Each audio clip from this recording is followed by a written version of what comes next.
he can't reverse the laws of economics any more than he can reverse the laws of physics. And so all he does is you ask him about childcare. He talks to you about tariffs. Ask him about jobs. He talks about tariffs. Ask about the deficit. He talks about tariffs. And we're talking about massive tariffs. Earlier this year, the Wall Street Journal called the highest tax proposals of any political candidate out there. Just to underline what you said about the Wall Street Journal, Donald Trump threatened a 200% tariff on John Deere, a great American company, if it moved a factory to Mexico. 200%. Of course, that all gets passed on, as the Wall Street Journal and many others have tried to explain to the public, and perhaps even to Donald Trump. That all gets passed on to consumers. And if your central argument in this election is that prices are too high, and they still are too high, boy, this is the opposite of what you want to do. Inflationary tariffs, which are going to make things cost even more on prices that are trending downward, and that led the Fed to cut rates because they think they've made enough of a dent in inflation. Don't take our word for it. Don't take the Wall Street Journal's word for it. Just ask Senate Minority Leader Mitch McConnell. Was asked yesterday about Trump's plan to raise tariffs.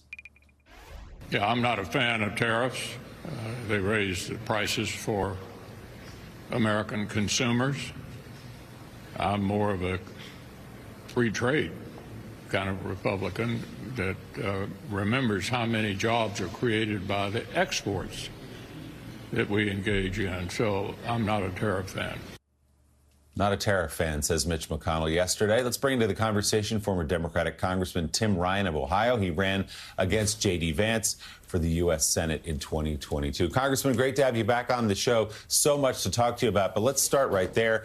You live and represented for a long time a manufacturing state. What is the impact? What would be the impact of tariffs on the economy there? Well, I think you guys summed it up pretty good. I mean, let's not rule out that there is a place for targeted tariffs.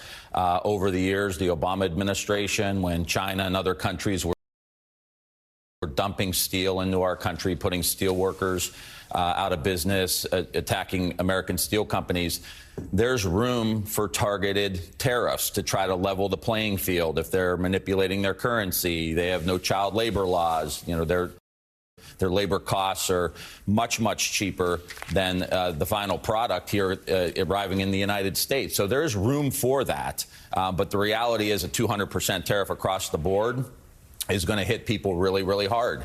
And there's no getting around that. I think this is part of him just throwing whatever he can at the wall and seeing what sticks. And he knows that tariffs and taking on China is kind of a sweet spot for him. So I think he's going to continue to go back there.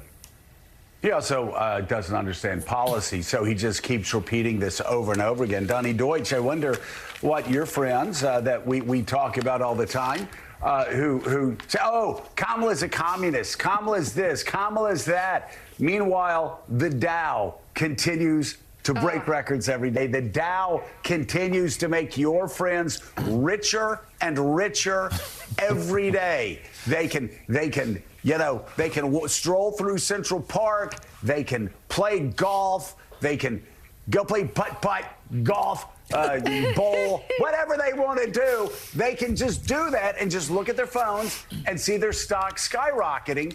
And here are these same people that say, oh, you know, Kamala Harris is bad for the economy. Kamala is a communist. Kamala is a socialist. Kamala is that. I mean, we don't need the Wall Street Journal to tell us this, but it certainly helps with your friends when the Wall Street Journal editorial board says this. Hard to believe, but Donald Trump is giving U.S. companies a reason to think Kamala Harris might be better for your business. Now, what are your friends? Where do they go when even the Wall Street Journal, which the Journal editorial page has been pretty consistent on this? But first of all, when they are saying Donald Trump is going to be bad for American business, Donald Trump is going to be bad for U.S. trade, Donald Trump is going to be bad for free markets. Not silly me. Conservatives like me, we kind of like the free market. Yeah, a lot of them are my ex-friends, by the way, because the conversations get very, very heated. And I think Elise Jordan is going to be doing a focus group with a dozen of my friends, and we're going to put it on display here so everybody can watch. Yeah. It is amazing because I think they're fixated on just taxes that they think they're going to get some kind of crazy, weird tax break. And when I say to them things like, as you just said, look at your stock market portfolio, look at jobs, look at wages, look at GDP, look at any measure of economy, particularly your pocket, they kind of glaze over, and they don't have a response. They go, yeah, well, there is no response. And interesting, going back to tariffs, I think there's an interesting play for the Democrats, too, because obviously the kind of the real scary issue for Democrats is the prices of things and the affordability of things. Go out and say, my opponent, Donald Trump, is going to tariff things. He's going to tax things. And this nice Morning Joe mug that now you can get $5 in the NBC store, available also online, is going to cost you $15. Just say, basically, Donald Trump is going to take you in the other direction on prices. Use tariffs against him. Yeah, so Michael Steele, Donald Trump is selling coins. Selling coins? He's doing, sort of the Trump coin or something, I don't know. He is going on what they call a news network and giving money to people in grocery stores to pay for their groceries. So there's the actual, here, let me give you something for your vote. But then there's tariffs. Yeah. Explain how this gets to the American people in a way that they can tangibly understand, because while inflation is going down, people are still feeling the pinch. I think Donnie put his finger on it in a real world sense, that you have to put it in a perspective that people kind of recognize every day. So they know what the price of eggs are. They know what the price of eggs was, and they know what their budgets are. And even when you look at the inflation rate versus the amount of dollars that they've now get in their paycheck, and they're getting more in their paycheck, that still is not translating at the supermarket. So I think there's a real conversation, which is why what Kamala Harris is going to do in laying this plan out with a degree of specificity that will allow her to sort of connect the dot, that final dot between the price you pay and the price you're going to pay under Donald Trump's plan. Yeah. You cannot tariff your way to prosperity. I'm sorry, child care is not just child care. Right. Right. And you can't pay for child care through tariffs. Right. And so Donald Trump's answer to everything is tariffs. So like Donnie said, if that's his answer to everything, okay, baby boo, let's talk about what that tariff will do. And let's talk about what it will do to the price of gas, what it will do to the price of sugar, what it will do to the price of cereal. Oh, and then let's talk about the impact it may have on your job. Let's talk about the impact it may have on the economy within your own community. And then you begin to give it some fresh perspective that just saying the word tariff doesn't necessarily do, because people think tariff is something over there. Right. It's something else. And yes, it's a tax that's imposed on someone who's producing outside of the United States or shipping products in. But baby, they pass that price on to you. That tax is passed on to you. And put it in that perspective, I think people begin to see it. And one final point, Donald Trump, Wharton is calling for whatever degree they gave you back, baby, because you have no idea how our American economy works. There you go. Well, no idea at all. And there are professors from Wharton. There are also 400 economists who have come out and decided, Mika, that they are going to endorse Kamala Harris's economic policies over Donald Trump's. They say Donald Trump's proposed policies risk reigniting inflation and threaten the United States' global standing and domestic economic stability. Nonpartisan researchers have predicted that if Donald Trump successfully enacts his agenda, it will lower GDP growth and increase the unemployment rate. And of course, with these tariffs, other groups of economists have come out and said it will cause inflation to skyrocket. I mean, agenda, if that's what you call it, and if you can actually believe him, because he changes on everything. But that's for a different conversation. Also in that speech yesterday, Donald Trump continued to demonize migrants, legal migrants, in towns in both Colorado and Ohio. Take a look. Criminal havoc throughout the country. Aurora, Colorado, you saw that, where Venezuelan gangs are taking over real estate. They become real estate developers. How nice. No, they're taking over real estate, And they have weapons that even our military hasn't seen. In Springfield, Ohio, so you have a town of 50,000 people. They have 32,000 migrants put into the town almost overnight. And the people are so nice. You know, they want to be nice. They say, well, the mayor is actually looking for interpreters. He's looking all over for interpreters because they can't understand. The language is totally different. What the hell? I'm sorry. You have to move the people back to the country from which they came. So much wrong in there, Congressman Ryan. We can go through it.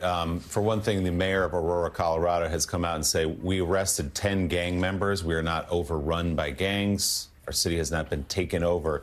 But Donald Trump has latched on to this thing that has taken on a life of its own in certain media circles on the front page of certain newspapers and made it a thing, which brings us to Springfield, Ohio, your home state, and the lie at the very center of everything that's been going on there about Haitian immigrants here legally under temporary protected status, eating cats, eating dogs. They're not, of course, as the mayor and the governor and many others have said before, but that hasn't stopped J.D. Vance and Donald Trump from pushing this and continuing to lean into it. What's your assessment of what's been going on in Springfield and what's happening to the people there? I think it's tragic. I mean, you know, I come from outside of Youngstown, Ohio, old industrial town. Springfield has had hard times. So they're trying to repopulate. They're trying to rebuild. The business owners want these workers. There was no problems. I mean, former Congressman Dave Hobson, Republican, who's from there, represented that area for a long time, said there was zero problem. Were they trying to assimilate? Yes. Do they need issues with housing and health care? Yeah, there are some issues, but a net positive. And the people of the community love these Haitian immigrants who came. I think this is just an indicator, Willie, of just how crass Donald Trump and J.D. Vance are. They don't give a damn about who they use, which bodies they step over in the process to gain power. And I think it's sickening that they would use these immigrants. All they want to do is scare people. They want to scare us about immigrants. They want to scare everybody about the liberals are coming to get you. The transgender people are coming to get you. World War III is going to happen. The economy is going to collapse. It's so fear-based. I think they're two scared little boys who want everyone else to be scared with them. And what they're doing is how hard is it going to be? I spent 20 years in Congress. Joe, you remember this. So much of your job is economic development. How do you get businesses to come to your congressional district, to your town?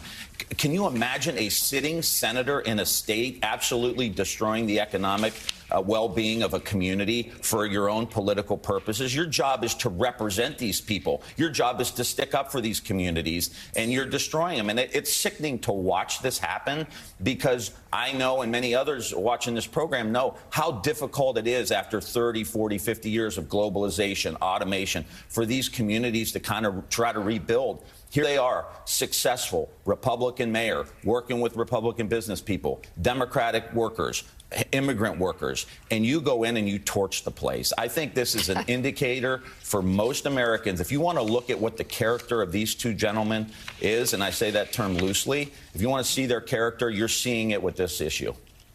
Well, also their ideology, Michael, still. I mean, I said back when I was a Republican, we Republicans, we liked businesses growing. We would not let a made-up culture war get in the way of businesses on the ground. What did we always say? We always said that the best social program was a job.